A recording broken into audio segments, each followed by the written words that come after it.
Tinututukan ng Provincial Tourism Office ng Magsur ang mga mahalagang plataporma sa pagpapalakas ng cultural identity at turismo ng Maguindanao del Sur tulad ng Inaul Festival at ilan pang tourism initiative sa nalalapit na buwan ng Ramadan.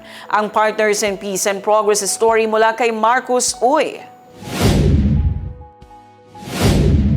Isasagawa ng Provincial Tourism Office ng Maguindanao del Sur ang kauna-unahang pulong ng tanggapan ngayong taon sa pamumuno ni Provincial Tourism Head Raisel Abu.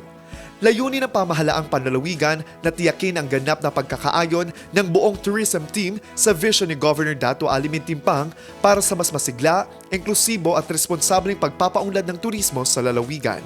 Tinukoy ng tanggapan ang mga target na output, tungkulin at responsibilidad ng bawat miyembro ng tanggapan bilang paghahanda sa mga paparating na aktibidad ng lalawigan. Partikular na binigyang pansin ang Inaul Festival bilang isa sa mahalagang plataporma sa pagpapalakas ng cultural identity at turismo ng Maguindanao del Sur. Gayon din ang maingat at angkop na pagdidisenyo ng mga tourism initiative sa nalalapit na buwan ng Ramadan bilang paggalang sa kultura at paniniwala ng komunidad. Ayon sa pamunuan ng PTO, ang malinaw na roadmap na nabuo sa pulong ay magsisilbing gabay sa pagpapatupad ng mas makabago at makabuluhang mga programa mula sa promosyon ng pamanong kultura hanggang sa pagsusulong ng responsable at sustainableng turismo.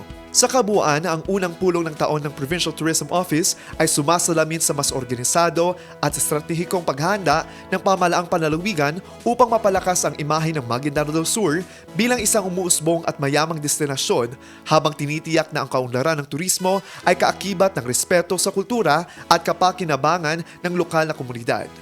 Marcus Uy, iMinds Philippines.